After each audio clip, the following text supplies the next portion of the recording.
Hello everyone, this is Vaibhav here and I welcome you all to my YouTube channel. So आज हम advance problem series part 43 शुरू करेंगे जिसमें हमने एक बढ़िया सवाल लिया है from the topic of LC oscillation.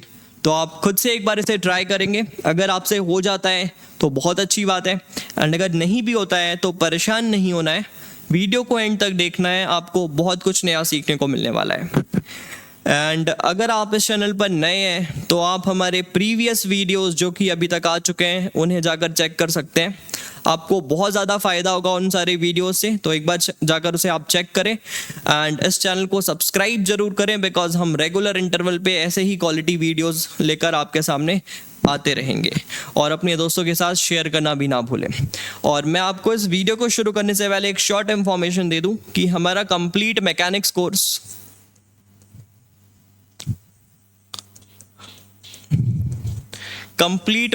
Course हमारे ऐप कोहेरेंट फिजिक्स पर लाइव है।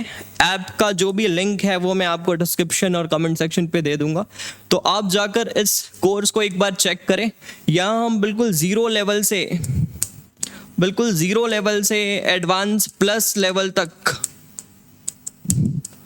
प्लस लिख देता हूँ बिकॉज हम बहुत अच्छे लेवल तक सारी चीज़ों को डील करेंगे, बिल्कुल ज़ीरो से शुरू करते हुए in the minimum possible time, बहुत कम टाइम लेते हुए हम बिल्कुल बेसिक से शुरू करते हुए एडवांस प्लस लेवल तक अपने आप मैकेनिक्स को डेवलप कर सकते हैं। और थ्योरी लेक्चर्स कंप्लीट होने के बाद मैं आपको बता दूं कि हमारे इस कोर्स में प्रॉब्लम सॉल्विंग सेशंस भी चलेंगे और प्रॉब्लम सॉल्विंग सेशंस में हम कंबाइन मैकेनिक्स के जो भी चीज़ें हम पढ़ चुके हैं, पूरे 6 चैप्टर 7 चैप्टर जो भी हमने किए हैं, उन सबको कंबाइन करते हुए प्रॉब्लम सॉल्विंग करेंगे, बिल्कुल अप टू द मार्क बढ़िया लेवल के क्वेश्चंस। जैसा कि क्वेश्चंस अभी हम यहाँ पर कर रहे हैं वो हम कोर्स के अंदर भी कर चुके हैं और जो क्वेश्चंस बच गए हैं और अच्छे क्वेश्चन जो हमें कराए जाने थे वो जो बच गए हैं वो हम प्रॉब्लम सॉल्विंग पे करेंगे। और साथ में आपको जो भी डाउट वगैरह होता है वो इंस्टेंटली हम क्लियर करने की कोशिश करते हैं। तो इस वजह से आप एक बार इसे चेक कर सकते हैं, आपको बहुत ज़्यादा फायदा हो सकता है। तो चलिए अब हम आते हैं अपने प्रॉब्लम स्टेटमेंट पे। आप देख सकते हैं एक बार क्या बोला जा रहा है प्रॉब्लम पर और फिर मैं इसके सोल्यूशन वाले पार्ट पर आगे बढ़ता हूँ। तो एक सर्किट दिख रहा है आपको जिसमें 2 आइडेंटिकल कैपेसिटर है, दोनों का कैपेसिटेंस C है, मान लेते हैं C और C, एंड एक इंडक्टेंस है एक इंडक्टर है जिसका इंडक्टेंस L है। 2 आइडियल बैटरीज हैं जिनका EMF आपको E और 2E बनाया गया है और बोला जा रहा है कि switch is open for a long time, find the maximum current through the coil after the switch is close. तो इस कॉइल से, इंडक्टर से कितना मैक्सिमम करंट पास करेगा जब हम इस कॉइल को जब इस स्विच को हम क्लोज कर देंगे, ये हमें बताना है। तो एक बार आप इसे खुद से ट्राई करें। चलिए अब इसके सोल्यूशन वाले पार्ट पर आते हैं।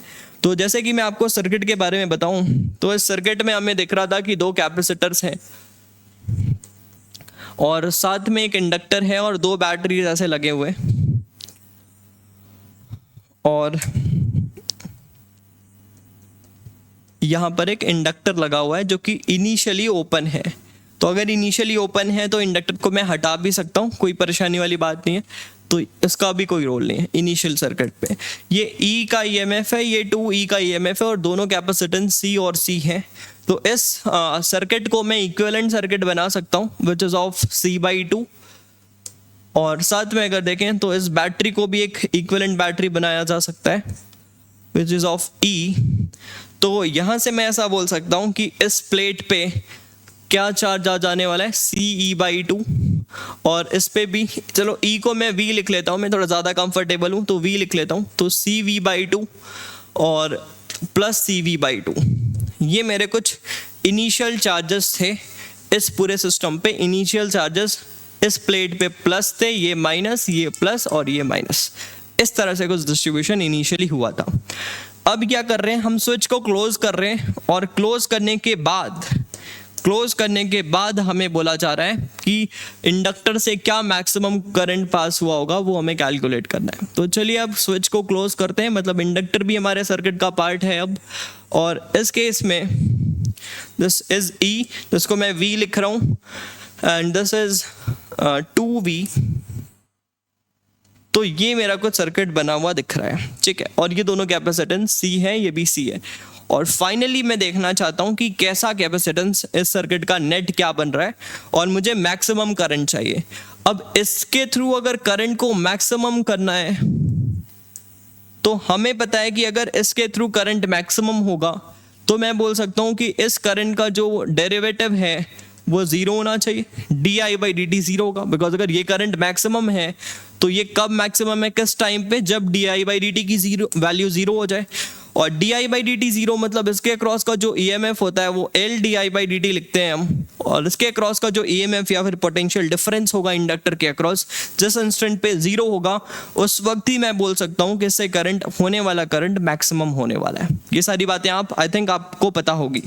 तो फिर अगर हम ऐसा बोले तो मैं इस पॉइंट का पोटेंशियल और इस पॉइंट का पोटेंशियल सेम मान सकता हूँ। तो लेट अस से कि ये x है और ये भी x है। अब मैं पूरे सर्किट में नया पोटेंशियल लिखना चाहता हूँ और मुझे पता है कि ये v है, ये 2v है, तो x को मैं 0 अगर अज्यूम कर लूँ तो इसे भी 0 पोटेंशियल मान सकता हूँ। और अगर मैंने इसे 0 मान लिया तो दिस इज 2v, तो ये भी 2v हो गया, और दिस इज e, मतलब E जिसे मैं V लिख रहा हूँ, and this is again V। तो आपको कोई परेशानी नहीं होगा। तो अगर मैं अब इस पे चार्जेस लिखूं, अब इन कैपेसिटर्स पे चार्जेस लिखूं, तो आप देख सकते हैं इस कैपेसिटर पे ये 2V है, ये 0 है, तो इसके अक्रॉस पोटेंशियल डिफरेंस 2V का है। तो इस पे जो चार्ज होगा वो प्लस 2CV होगा, यहाँ पर माइनस 2CV होगा। और साथ में इस प्लेट को अगर हम देखें तो पहले ये CV/2 था, और अब अगर देखें तो ये V है और ये 0 है, तो अब ये पॉजिटिव प्लेट बन चुका होगा, ये पॉजिटिव प्लेट बन चुका होगा। तो यहाँ पर मैं 4 जगह लिखूंगा, तो ये लिखूंगा CV इस जगह पर। तो आई थिंक आप समझ पा रहे होंगे कि इनिशियल सर्किट कैसा था और फाइनल सर्किट क्या था। एक बार मैं रिपीट करूं तो आप देख सकते हैं इनिशियल सर्किट पे ये बैटरीज थे, तो इस पे ऐसा कुछ ये बैटरी डोमिनेटिंग हो गया इसके कंपैरिजन पे, तो नेट बैटरी हमने कुछ E का बना लिया था इस तरह से, नेट कैपेसिटेंस C/2 का बना लिया था। तो हमने देखा कि ये दोनों सीरीज में थे, तो CV/2 दोनों पर चार्जेस इस तरह से आ गए। आई थिंक आपको फ्लो पता होगा कि फ्लो कैसे होता है। यहाँ पर बैटरी के इस जगह से नेगेटिव पॉजिटिव चार्जेस मान लेते हैं निकल रहे हैं और इस जगह पर आ रहे हैं, फिर यहाँ से लीव होते हुए इस पे जा रहे हैं। इस तरह से कुछ फ्लो हम देखते हैं जनरली कैपेसिटर के चार्ज पे। तो ये इनिशियल स्टेट था, और फाइनल स्टेट में हम क्या देख रहे हैं कि जब करंट मैक्सिमम है तब की स्टेटस हम देखना चाहते हैं अगर, तो उस वक्त आप देख सकते हो करंट जब मैक्सिमम होगा तो di/dt की वैल्यू 0 होगी, और di/dt की वैल्यू 0 होने का मतलब है कि इसके अक्रॉस EMF 0 होगा। और EMF अगर 0 हो गया है तो उसका मतलब क्या है कि ये पोटेंशियल 0 है और ये भी 0 है। मैंने x माना था पहले, बट x को मैं 0 भी किसी एक पॉइंट का पोटेंशियल 0 अज्यूम कर सकता हूँ सर्किट में, तो मैंने यहाँ का ही कर लिया, तो ये 0 हो गया, तो ये भी 0 हो गया बिकॉज के क्रॉस कोई भी ड्रॉप नहीं है। और अगर ये दोनों 0 हो जाते हैं तो ये V बचता है और ये 2V बचता है। तो अब फर्दर हमें कुछ भी नहीं करना है इस सर्किट में। फाइनल चार्ज अगर लिखना है तो इसके क्रॉस पोटेंशियल डिफरेंस 2V है, ये पॉजिटिव प्लेट बन रहा है, और इसके क्रॉस पोटेंशियल डिफरेंस V है और ये पॉजिटिव प्लेट बन रहा है। तो this is the final status of the capacitors plate. तो अगर मैं दोनों के स्टेटस को ड्रॉ करूं तो इनिशियली ये दो कैपेसिटर ऐसे थे, एंड फाइनली ये दो कैपेसिटर कुछ इस तरह से ही दिख रहे हैं, बट चार्जेस में क्या डिफरेंस आया है, दिस वाज CV/2 और ये भी था हमारा CV/2, बट अब ये हो गया 2CV और ये हो गया है CV।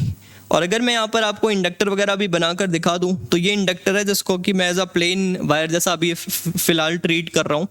तो हम देख सकते हैं कि यहाँ पर 2CV का चार्ज हो चुका है, पहले था CV/2, मतलब यहाँ से एक्स्ट्रा चार्जेस आए हैं, और वो एक्स्ट्रा चार्जेस क्या हैं, 2CV - CV/2 which is 3CV/2। 3CV/2 के चार्जेस इसमें एक्स्ट्रा आए हैं। और अगर मैं यहाँ से देखूँ तो इस जगह पर भी एक्स्ट्रा चार्जेस इधर से आए हैं, अगेन यहाँ से आए हैं। पहले ये प्लेट कैसा था, -CV/2, और अब क्या हो गया +CV, मतलब यहाँ से क्या एक्स्ट्रा चार्जेस आए हैं, CV/2 + CV, बिकॉज पहले नेगेटिव 0 हुआ, फिर 0 से CV अलग से हुआ, तो इस पे इतने चार्जेस आए हैं विच इज अगेन 3CV/2। तो इसका मतलब यह है कि यहाँ से लीव हुआ है चार्ज CV/2, 3CV/2 इधर से लीव हुआ है, इधर से 3CV/2 लीव हुआ है, और दोनों मिलके यहाँ से 3CV का चार्ज लेते हुए बाहर की तरफ जा रहे हैं। आई थिंक आपको यहाँ तक कोई भी परेशानी नहीं होगा। मैंने जिस तरह से सर्किट को फिलहाल ड्रॉ किया है इसमें कोई भी परेशानी नहीं हुआ होगा। मतलब यहाँ से जो 3CV का चार्ज गया है, अगर मैं बैटरी कंप्लीट कर लूँ तो ये मेरा V वोल्ट का बैटरी है, और साथ में ये मेरा 2V वोल्ट का बैटरी है। तो इससे भी चार्ज कितने गए 3CV/2, और इससे भी चार्ज गए 3CV/2 जब इंडक्टर लग गया उसके बाद, और किस स्टेटस पे, जब करंट मैक्सिमम है उसके बीच में। तो अगर मैं इस सर्किट को आपको दिखाऊं तो मुझे पता है कि मेरे पास पहले से कुछ एनर्जी स्टोर थी कैपेसिटर पे, यहाँ पर इनिशियल एनर्जी स्टोर थी, और साथ में जब हमने इंडक्टर लगाया तो बैटरी ने कुछ वर्क भी कर दिया, बिकॉज और एक्स्ट्रा चार्ज इधर उधर किया बैटरी ने, मतलब बैटरी ने वर्क किया। तो मेरे पास कुछ इनिशियल एनर्जी थी, उसमें बैटरी ने कुछ वर्क भी कर दिया। तो अगर यहाँ पर कोई एनर्जी लॉसेज नहीं है, जो कि जनरली नहीं है बिकॉज यहाँ पर हमने कोई रजिस्टर वगैरह बनाया नहीं है, तो कोई एनर्जी लॉसेज नहीं है, तो इनिशियल एनर्जी जो थी और बैटरी ने जो वर्क किया वो एक तरह से मैं बोल सकता हूँ कि फाइनल एनर्जी के फॉर्म पे स्टोर हो गई। तो this is nothing but energy conservation equation. तो U initial plus work done by the battery will be U final. तो चलिए U इनिशियल की तरफ चलते हैं कि U इनिशियल क्या था। तो हम देख सकते हैं इनिशियली कैपेसिटर पे का नेट कैपेसिटेंस CV/2 था, तो C/2 इसका कैपेसिटेंस था और नेट वोल्टेज V का था। तो इनिशियल एनर्जी मैं लिख सकता हूँ half C/2 into V², because आप देख सकते हैं कि नेट कैपेसिटेंस इनिशियली क्या था C/2 और नेट वोल्टेज क्या था E विच इज V। तो half C/2 into V², that is the total energy stored in the initial circuit. और इसके बाद अगर मैं फाइनल सर्किट की बात करूं तो U फाइनल की अगर बात करें तो U फाइनल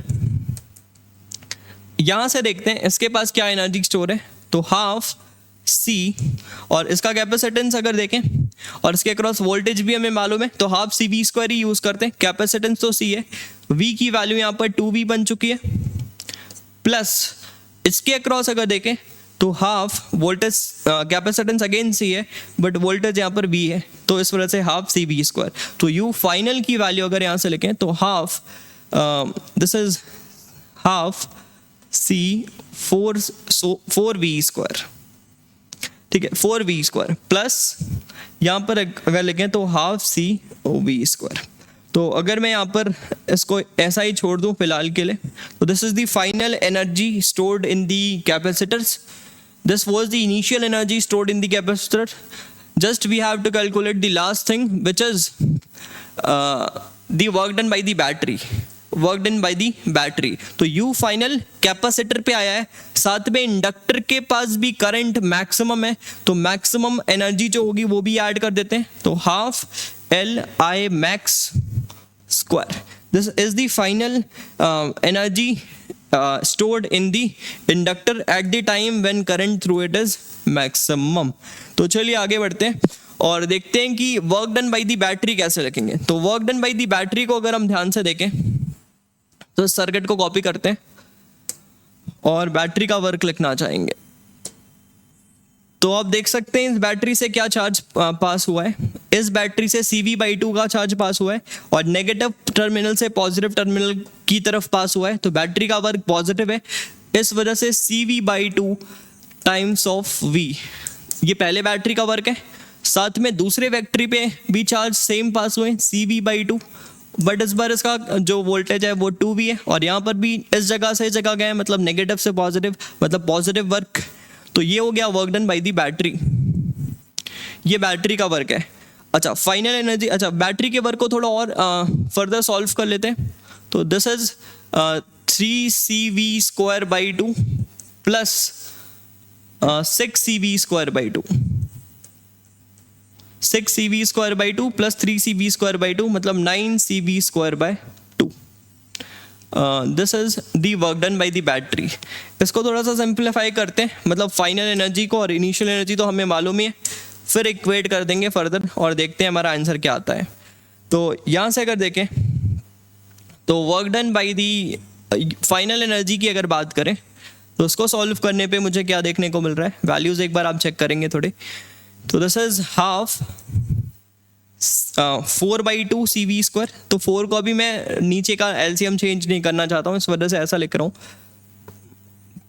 प्लस यहाँ पर CV², मतलब 5/2 लिख लूँ directly. This is 5/2 CV², 5/2 CV² plus half LI², और I यहाँ पर I मैक्सिमम का स्क्वायर है। कोई परेशानी नहीं है, आई थिंक आप समझ पा रहे होंगे बहुत आसानी से क्या कर रहे हैं अपन।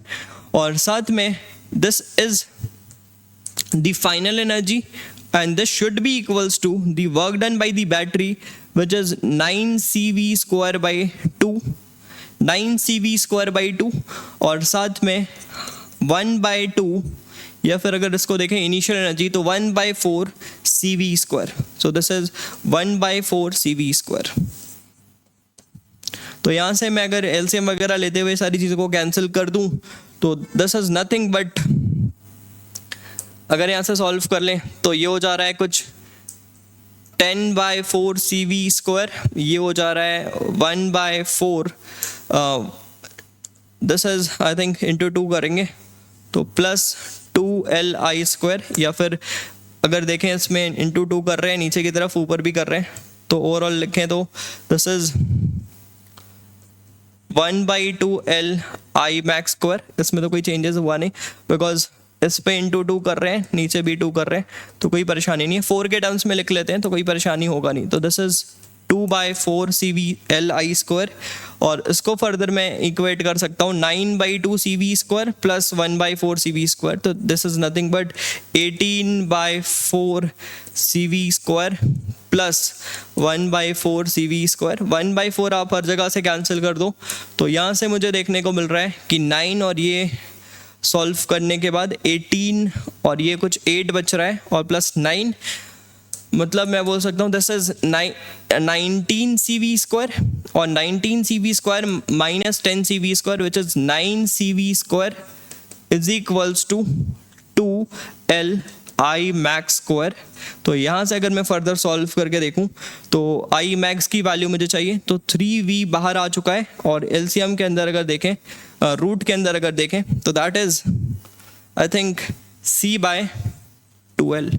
So this is the value of I max in this question.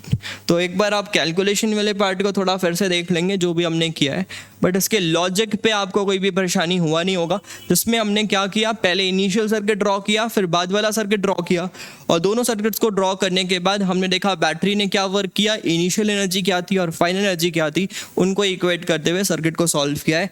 और आंसर आपको आता हुआ दिख रहा है कुछ 3V under root C/2L. This is the maximum value of current that will pass through the inductor. तो आई थिंक आपको मज़ा आया होगा। तो अगर आपको ऐसे वीडियोस पसंद आ रहे हैं तो आप इस चैनल को इस वीडियो को लाइक ज़रूर करें और चैनल को सब्सक्राइब करने की कोशिश करें। Thank you very much.